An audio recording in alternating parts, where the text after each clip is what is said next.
ونصلي ونسلم على سيدنا ومولانا محمد رسوله النبي الأمين المكين الحنين الكريم الرؤوف الرحيم. أما بعد، فأعوذ بالله من الشيطان الرجيم. بسم الله الرحمن الرحيم. قال الله تبارك وتعالى في الكلام المجيد والفرقان الحميد: إن الله وملائكته يصلون على النبي يا أيها الذين آمنوا صلوا عليه وسلموا تسليما. الصلاة والسلام عليك يا سيدي يا رسول الله وعلى آلك وأصحابك يا سيدي يا حبيب الله. نگاہ برق نہیں، چہرہ آفتاب نہیں. ماشاءاللہ. نگاہ برق نہیں، چہرہ آفتاب نہیں. وہ آدمی ہیں مگر دیکھنے کی تاب نہیں. بنا کے آپ کو خالق یہ پیار سے بولا کہ میرا جواب تو ہے، تیرا جواب نہیں. معزز و محتشم مشائخ اعظام، علماء کرام اور پیارے آقا علیہ السلام کے جملہ اشاق، السلام علیکم ورحمۃ اللہ وبرکاتہ. الحمدللہ تعالی خالق کائنات نے ہم سب کو پیارے آقا علیہ السلام کی اس خوبصورت محفل میلاد میں شرکت کا موقع عطا فرمایا ہے. دعا ہے کہ رب کائنات ہماری یہ حاضری پیارے آقا علیہ السلام کی بارگاہ میں قبول فرمائے. آمین آمین. اور پیارے آقا علیہ السلام کی نسبت سگانہ میں ہم سب کو فنائیت عطا فرمائے. آمین آمین. اور قیامت تک ہماری نسلوں کو آقا علیہ السلام کی وفاداری عطا فرمائے. آمین آمین. صرف دو چار باتیں درود و سلام کے متعلق آپ کے گوش گزار کرنا چاہتا ہوں، کیونکہ 10 منٹ میں ایک دو باتیں ہی آپ کے گوش گزار کر سکتا ہوں. سورہ احزاب کی بڑی معروف آیت کریمہ جو آقا علیہ السلام کے درود و سلام سے متعلق ہے، اس کی میں نے تلاوت کرنے کی سعادت حاصل کی ہے، جس میں خالق کائنات نے فرمایا کہ بے شک اللہ اور اس کے سارے فرشتے پیارے آقا علیہ السلام کی بارگاہ میں درود پاک بھیجتے رہتے ہیں. اے ایمان والو، تم بھی ان کی ذات گرامی پر درود پاک بھی بھیجا کرو اور کثرت کے ساتھ سلام بھی عرض کیا کرو. یہ آیت کریمہ کا ترجمہ ہے. سامعین عزیز وقار، اس آیت کریمہ کو اگر غور سے دیکھا جائے تو اس آیت کریمہ میں اللہ تبارک و تعالیٰ نے مومنوں کو درود و سلام کا حکم دیا ہے. حکم دیا ہے کہ تم درود و سلام بھیجا کرو. قرآن مجید فرقان حمید میں اللہ تبارک و تعالیٰ نے اور بھی بہت سارے احکامات عطا فرمائے. اس نے ہمیں نماز کا حکم دیا ہے، اس نے ہمیں روزے کا حکم دیا ہے، حج کا حکم ہے، زکوٰۃ کا حکم ہے، صدقہ خیرات نوافل کا حکم ہے. قرآن مجید فرقان حمید میں بے شمار اللہ تبارک و تعالیٰ نے ہمیں حکم عطا فرمائے. لیکن اگر ہم قرآن مجید کے سارے احکامات یعنی حکم آرڈرز کو ایک جگہ جمع کر لیں تو یہ بات واضح ہو جاتی ہے کہ اللہ تبارک و تعالیٰ نے قرآن مجید کے تمام احکامات میں سے پیارے آقا علیہ السلام کی ذات اقدس پر درود و سلام کے حکم کو بے مثل بنایا ہے. قرآن مجید کا کوئی ایک حکم بھی اس حکم جیسا نہیں ہے، نہ یہ کسی حکم جیسا ہے. اس کی تشریح میں عرض کرتا ہوں، مگر صرف ایک جملہ ہے جو سمجھنا ہے، وہ یہ ہے کہ ذرا توجہ فرمائیں کہ جس خالق کائنات نے اپنے محبوب پاک علیہ السلام کی ذات اقدس پر بھیجے جانے والے درود و سلام کے حکم کی مثل نہیں بننے دی، حکم کی مثل نہیں بننے دی، تو وہ اپنے محبوب پاک کی ذات کی مثل کیسے بننے دے گا؟ اب سوال یہ ہے کہ وہ حکم کیسے بے مثل ہے؟ تو آپ قرآن مجید کا حکم اٹھائیے، اقیم الصلاۃ، نماز قائم کرو، تو یہ صرف حکم ہے کہ نماز قائم کرو. بآتوا الزکوٰۃ، زکوٰۃ دیا کرو، یہ صرف حکم ہے، جسٹ حکم اور آرڈر ہے. نماز قائم کرو، زکوٰۃ دیا کرو. تو جب درود و سلام کی باری آئی تو اللہ تبارک و تعالیٰ نے صرف حکم نہیں دیا، اگر صرف حکم ہوتا تو یہ اگلا حصہ ہی آتا، یا ایھا الذین آمنوا صلوا علیہ، ان پر درود پاک بھیجو۔ اس نے حکم سے پہلے بھی کچھ بتایا، ایک راستہ جس سے پردہ اٹھایا، ایک خبر بتائی، اور وہ یہ کہ بندے نماز کا جب میں نے حکم دیا تو میں نے تجھے کہا کہ نماز پڑھ، میں نے رب نے خود نماز نہیں پڑھی۔ روزے کا حکم آیا تو میں نے تجھے کہا کہ روزہ رکھ، میں نے رب نے روزہ نہیں رکھا۔ حج کا تجھے کہا کہ حج کر، رب حج نہیں کرتا۔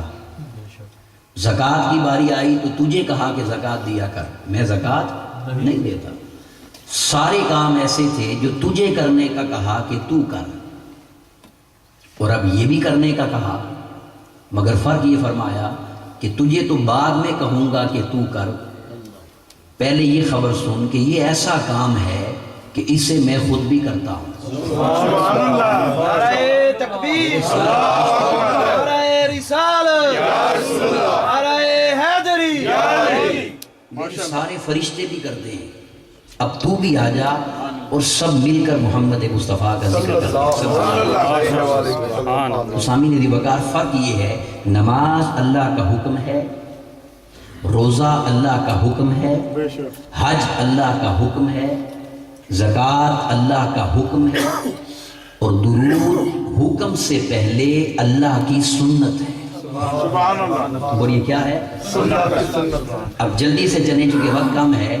سارے اعمال انبیاء کی سنت ہیں، نماز، روزہ، حج، زکوٰۃ، یہ انبیاء کی سنت ہیں، اور درود اللہ کی سنت ہے، اللہ کی سنت ہے۔ اب بتائیے انبیاء کی ذات بڑی ہے یا اللہ کی؟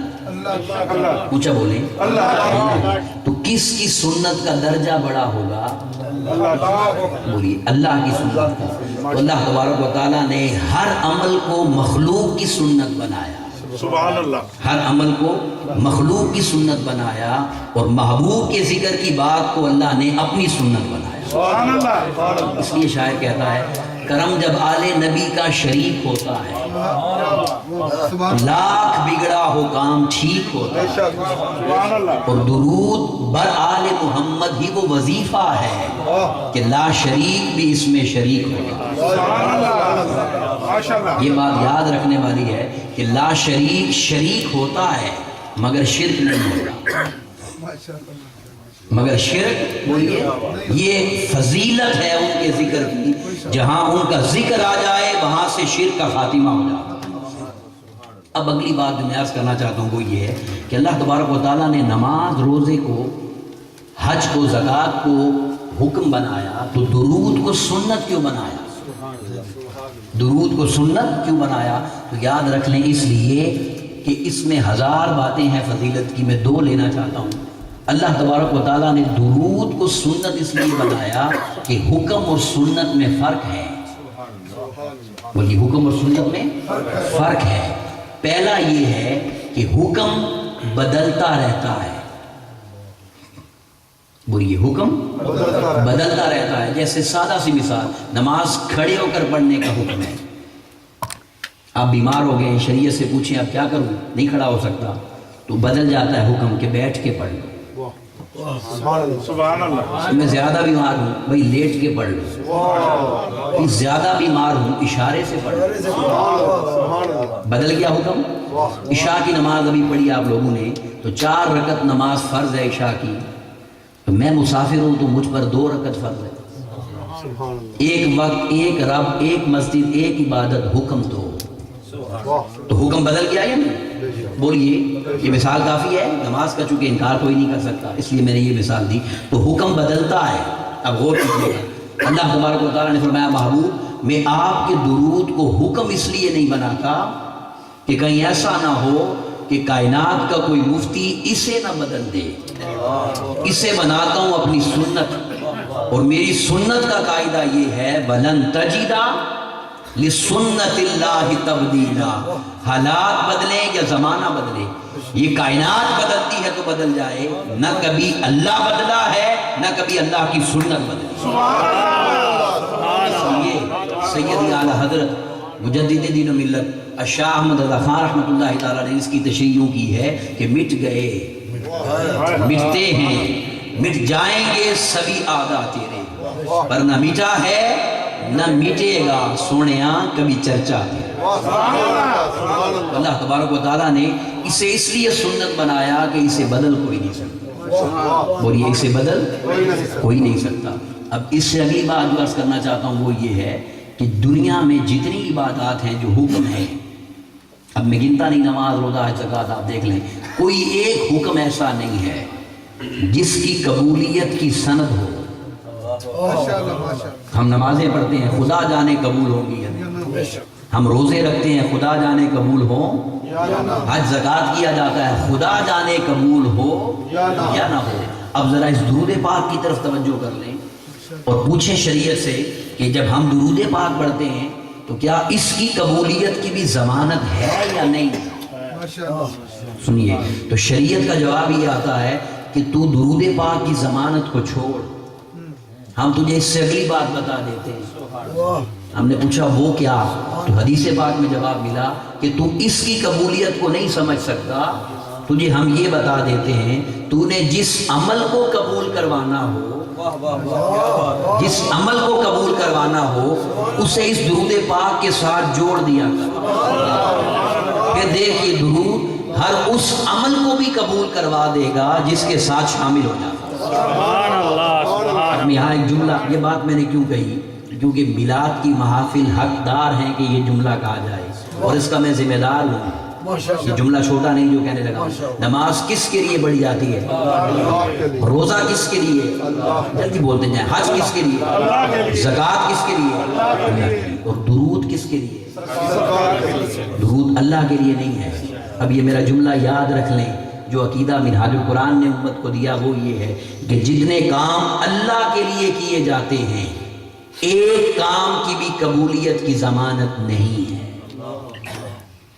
جتنے کام اللہ کے لیے کیے جاتے ہیں کسی کی بھی قبولیت کی ضمانت نہیں ہے۔ ایک ہی کام اس نے اپنے محبوب کے لیے رکھا اور اس کی بھی اس نے ضمانت عطا کی۔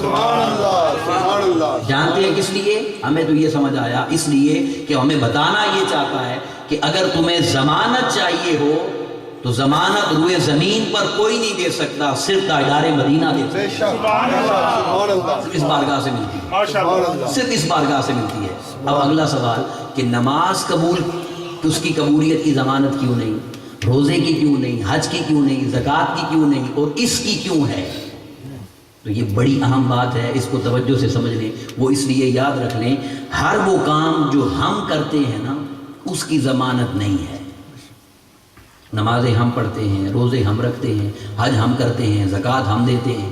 اب آپ کہیں گے بھائی درود بھی تو ہم پڑھتے ہیں، آپ پڑھتے ہیں درود یا نہیں؟ ذرا پڑھیے ایک بار سارے، اللہم صلی علی سیدنا محمد و علی وسلم۔ آپ نے درود پڑھا یا نہیں؟ بولیے پڑھا؟ اب اس کو سمجھ لیں، آپ نے نہیں پڑھا، بس یہ راز سمجھنے والا ہے۔ آپ نے اگر درود ہم پڑھتے تو اس کی قبولیت کی ضمانت کہاں سے آتی؟ نمازیں بھی تو ہم پڑھ رہے ہیں، روزے بھی تو ہم رکھ رہے ہیں، ہم پڑھتے ہیں کھڑے ہو کر، روزے رکھتے ہیں، حج سب کچھ کرتے ہیں، مگر درود ہم نہیں پڑھتے۔ پوچھیں اس لیے کہ اللہ نے فرمایا اے مومن تو بھیج درود، تو بھیج۔ اور مومن جب بھی بھیجتا ہے مومن کہتا ہے مولا میری کیا اوقات، اللہم صلی علی تو بھیج۔ اس کا ترجمہ پڑھیے کیا ہے؟ اللہم صلی علی، اس کا ترجمہ یہ ہے میرے اللہ تو بھیج۔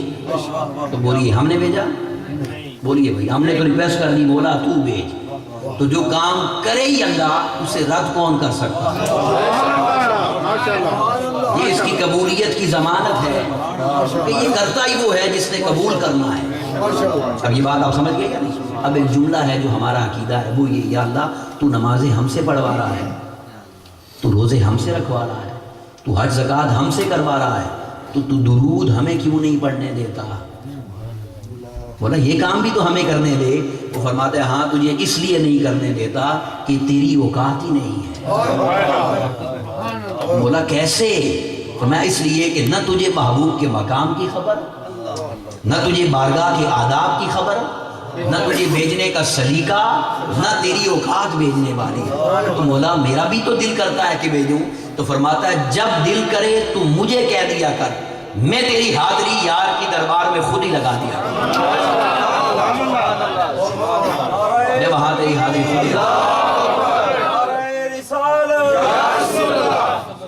بس ایک حدیث پاک جس پہ اللہ ہم سب کو عمل کی توفیق عطا فرمائے. چونکہ میرا بڑھ گیا، آخری بات اس پہ ختم کر رہا ہوں. قیامت کا دن ہوگا اور وہ نفس نفسی کا عالم ہوگا. میں اس کی تشریح نہیں کرتا کہ وہ کتنا سخت دن ہے، مگر آپ جانتے ہیں کہ باپ بھائی بیٹا کوئی رشتہ کام نہیں آئے گا.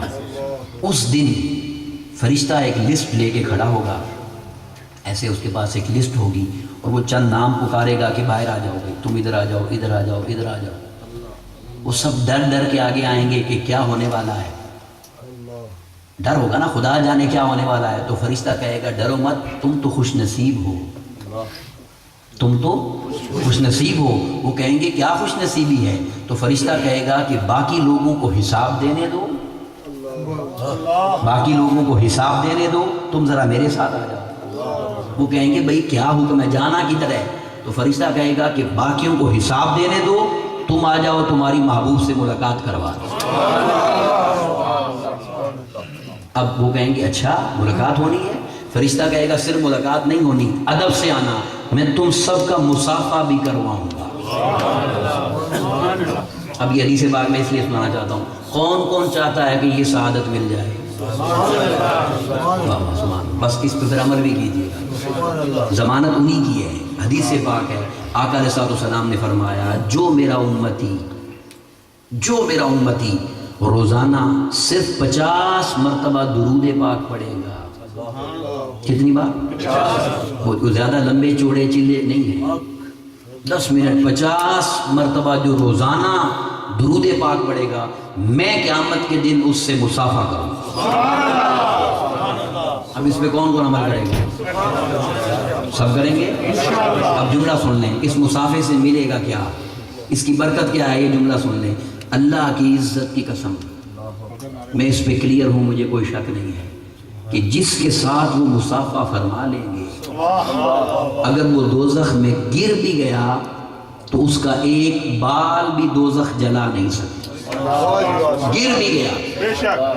پوچھے کس لیے؟ اس لیے کہ جب آقا علیہ السلام گھر تشریف لائے اور سیدہ ام المومنین سیدہ عائشہ صدیقہ رضی اللہ عنہا روٹیاں پکا رہی تھیں، تو آقا نے فرمایا عائشہ ادھر لاؤ، ایک روٹی میں بھی لگاؤں. آپ نے روٹی لگائی اور تشریف لے گئے. ساری روٹیاں پک گئیں، وہ نہیں پکی. ساری روٹیاں پک گئیں، وہ نہیں پکی. آ کر عرض کرتی ہیں میرے آقا وہ جو روٹی آپ نے لگائی وہ نہیں پک رہی. تو آقا علیہ السلام نے فرمایا عائشہ پکے گی بھی نہیں، عائشہ پکے گی بھی نہیں. عرض کرتی ہیں حضور راز کیا ہے؟ آقا نے فرمایا عائشہ جو آٹا میرے ہاتھوں سے لگ جائے اسے کون سی آگ پکا سکتی ہے؟ اب فیصلہ آپ نے کرنا ہے. اگر آٹا ان کے مبارک ہاتھوں سے مس ہو جائے تو اس پہ آگ اثر نہیں کرتی، تو جس غلام سے مصافحہ کر لیں گے اس کا کیا بگڑ سکتا ہے. اس لیے اس چھید پر ختم کرتا ہوں بات. شاعر نے کہا کہ منکر ڈرتا ہے کہ جہنم جلا نہ دے.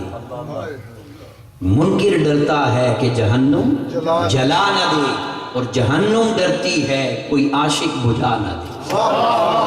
اللہ ہم سب کو آقا علیہ السلام کا عشق و ادب عطا فرمائے.